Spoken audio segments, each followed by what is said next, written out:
लगता है कि यूपी सीएम आदित्यनाथ से किसी भी तरीके की कोई उम्मीद करना बेकार है। बच्चों की अस्थियां ठंडी नहीं हो पाई थी कि अगले ही दिन ये रोड शो और रैलीज करते हुए दिखे। फूलपुर, कानपुर, अलीगढ़, गाजियाबाद दैनिक। तो जैसे कि आप लोग अगर ध्रुव राठी के फैन है और ध्रुव राठी के यूट्यूब चैनल को फॉलो करते हैं तो आपने एक वीडियो उनकी देखी होगी, जिस वीडियो का नाम था मिशन स्वराज। जे आपने वीडियो देखी होगी जिस पर उन्होंने अपने कुछ पॉइंट रखे थे और कहा था कि अगर जो पार्टियां और इस मुद्दों पर खरा उतरती हैं या उन मुद्दों पर काम करती हैं तो जो उनके फॉलोवर हैं और जो उनकी टीम है वो पूरा सपोर्ट करेगी उन पार्टियों को, और जो उनके फॉलोवर हैं वो भी वहां पर उन्हें वोट देंगे और वहां पर वो पूरा उनका सपोर्ट रहेगा। लेकिन यहां पर अगर बात करें तो जैसे कि सीएम उद्धव ठाकरे जो कि पूर्व सीएम थे, उनके बेटे ने आदित्य ठाकरे ने और 2-3-4 पार्टी उन्होंने सबने कहा कि वो इस चीज को एक्सेप्ट करते हैं और इस चीज में वो मतलब ये सब करेंगे जीतने के बाद। लेकिन यहाँ पर जो बीजेपी गुट की पार्टी है, जैसे एकनाथ शिंदे की पार्टी है, इनमें से किसी ने भी, अजीत पवार ने भी या और लोग ने भी इन चीज का ना तो समर्थन करा और ना इस पर रिएक्ट। ध्रुव राठी का न्यू वीडियो आया और उन्होंने अब इन सब पर सवाल उठा और जिन्होंने सपोर्ट करा उनको वो सपोर्ट करने का कहा है।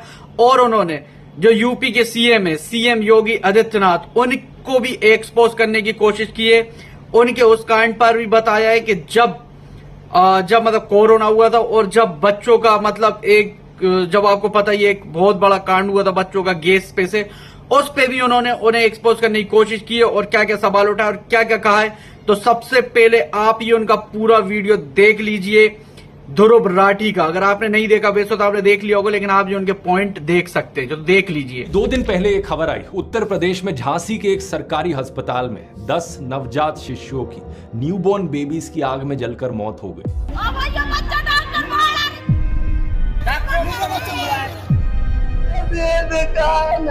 एक शॉर्ट सर्किट और झटके में चली गई 10 बच्चों की जान। चारों तरफ चीख पुकार, ऐसा भयावह मंजर, परिजनों का रो रो कर बुरा हाल और बेबस लाचार उन मां का दुख। उत्तर प्रदेश के मुख्यमंत्री आदित्यनाथ ने मृतक बच्चों के परिवारों के लिए हमदर्दी व्यक्त की, 5-5 लाख रुपए के मुआवजे की घोषणा की और जांच के लिए 4 सदस्यों की टीम बैठा दी। लेकिन दिक्कत यह है कि यही तो होता है हर बार, कोई भी ऐसी ट्रेजेडी हो, थोड़ी हमदर्दी व्यक्त कर दो, कॉम्पनसेशन दे दो और जांच के लिए टीम बैठा दो। जो रूट कॉज है उसकी कभी बात मत करो। इस दुखद घटना की वजह साफ है दोस्तों। इंडियन एक्सप्रेस की इस रिपोर्ट को देखी। महारानी लक्ष्मीबाई मेडिकल कॉलेज के इस नियोनेटल इंटेंसिव केयर यूनिट में कैपेसिटी थी 18 बच्चों की और इसमें एडमिट किए गए थे 49 बच्चे।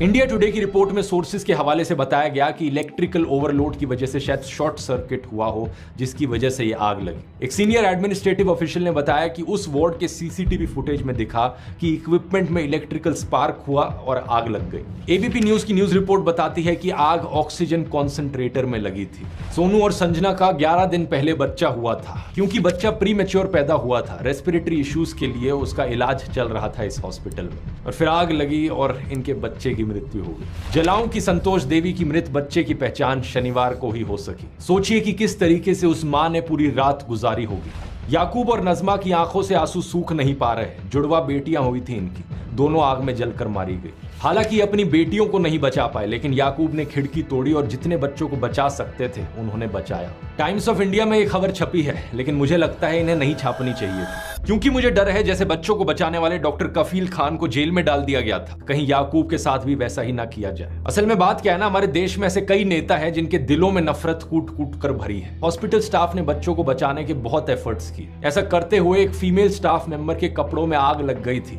और उन्हें खुद को बचाने के लिए अपने कुछ कपड़े उतारने पड़े, लेकिन फिर भी वो रुकी नहीं। एक और इंसान कृपाल सिंह जो उस वक्त वहां मौजूद थे, उन्होंने ये बताया कि उन्होंने एक नर्स को बाहर तेजी से भागते हुए देखा जिनके पैरों में आग लगी हुई थी। मेडिकल कॉलेज के प्रिंसिपल डॉक्टर एनएस सेंगार ने कहा कि अस्पताल के फायर एक्सटिंग्विशर्स ऑपरेशनल थे, उनका इस्तेमाल किया गया। स्टाफ मेंबर्स भी फायर रिस्पांस प्रोटोकॉल के लिए ट्रेंड थे। यही कारण है कि करीब 39 बच्चों को बचाया जा सका। लेकिन अब इस ट्रेजेडी के लिए इस हॉस्पिटल स्टाफ में से ही किसी को बलि का बकरा ना बना दिया जाए, ये मैं उम्मीद करता हूं, क्योंकि हमारे देश में दोस्तों कुछ नेता इतने ढीठ हैं कि कभी अपनी गलतियों को स्वीकारेंगे नहीं। साल 2022 में पोर्चुगल के देश में एक प्रेग्नेंट इंडियन टूरिस्ट महिला की मृत्यु हो गई थी और वहां की हेल्थ मिनिस्टर मार्था टेमिडो ने इसे अपनी गलती मानते हुए इस्तीफा दे दिया था। सोचकर देखो, एक टूरिस्ट की मृत्यु होने पर हेल्थ मिनिस्टर ने इस्तीफा दे दिया और यहाँ उत्तर प्रदेश में क्या हुआ? जब हेल्थ मिनिस्टर और deputy chief minister Brajesh Pathak अस्पताल आते हैं तो ऐसी ट्रेजेडी के समय भी उनके स्वागत के लिए सड़कों पर चूना डाला जाता है, वीआईपी वेलकम दिया जाता है। इस वीडियो पर बवाल हुआ तो ब्रजेश पाठक ने कहा कि मैं तो इस वीआईपी वेलकम की निंदा करता हूं, जिसने चूना डाला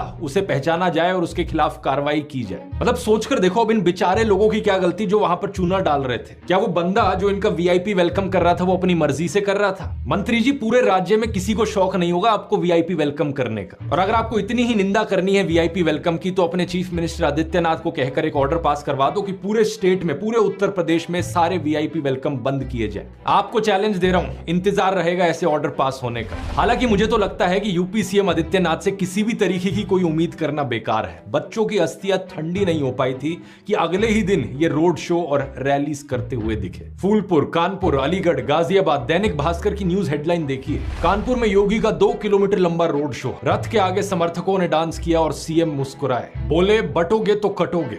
फटे हुए टेप रिकॉर्डर की तरह इन्हें एक ही डायलॉग बार बार दोहराना आता है, सिर्फ बांटने और काटने की बातें बार बार करते रहते हैं। शायद इसी काम में ये एक्सपर्ट हैं, तभी ये डायलॉग इनके मुंह से हटता नहीं है। इनमें इतनी संवेदनशीलता भी नहीं थी कि पिछली रात को इनके राज्य में 10 नवजात शिशु इनके सरकारी अस्पताल में जलकर मारे गए। लेकिन इन्हें क्या, 10 बच्चे ही तो मरे हैं। लोग तो मरते रहते हैं, कभी पुल के गिरने से, कभी रेलवे हादसे में, कभी अस्पताल में, कभी उत्तर प्रदेश में तो कभी महाराष्ट्र में। इन सब के चलते चुनाव प्रचार नहीं रुकना चाहिए। मैं जनता को कहना चाहता हूं कि अगर आप इस तरीके की पॉलिटिक्स को स्वीकार करते रहोगे तो ये लोग भी आपको कीड़े मकोड़ों की तरह समझते रहेंगे। शुक्रवार के ही दिन मणिपुर में 6 लोगों की लाशें बरामद हुई। दूसरे देशों में वॉर रुकवाने वाले प्रधानमंत्री मोदी अपने देश में मणिपुर में हिंसा अभी भी नहीं रुकवा पा रहे हैं। वॉर रुकवा दी पापा। इस देश का प्रधानमंत्री होने के नाते उन्हें कहना चाहिए कि हर एक नागरिक की सुरक्षा मेरी जिम्मेवारी है।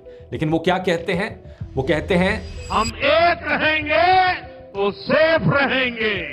ये बटेंगे कटेंगे का एक पॉलिश्ड वर्जन है, लेकिन बच्चा बच्चा समझ सकता है कि यहां पर एक्चुअली में यूनिटी की बात नहीं करी जा रही है। इस चीज के लिए एक इंग्लिश में वर्ड है, डॉग विस्लिंग। यहां पर यह चीज करी जा रही है। इन्होंने एक इंटरव्यू में कहा था कि जिस दिन मैं हिंदू मुस्लिम की बात करूंगा मैं सार्वजनिक जीवन में रहने के काबिल नहीं रहूंगा। मैं जिस दिन हिंदू मुसलमान करूंगा ना, उस दिन मैं सार्वजनिक जीवन में रहने योग्य नहीं रहूंगा। और वाकई अब ये सार्वजनिक जीवन में रहने के काबिल रहे नहीं है। इनके भाषण निर्लज्जता की सभी हदें पार कर चुके हैं और जो इनका रवैया है वही महाराष्ट्र बीजेपी का है। महाराष्ट्र के ही एक बीजेपी नेता महेश बादली जो गुजराती ओरिजिन के हैं, बोलतात या मारवाड्याला जिंकून देणार नाही, तुझ्या लय पिढ्या यायला लागतील मला हरवायला। अहो हे अंड्यात खाणारे, नारळात खाणारे, वो अपनी रैली में खुल्लम खुल्ला मराठी लोगों का अपमान कर रहे। तो जैसा कि आप लोगों ने देख लिया होगा ध्रुव राठी ने क्या क्या चीजें रखी, क्या क्या सवाल किए हैं, तो आप लोगों का इस पर क्या रिएक्शन है, क्या आप लोग इस पर कमेंट करते हैं तो जरूर बताएं और इस न्यूज को ज्यादा से ज्यादा फैलाएं ताकि जो और लोगों तक पहुंच सके।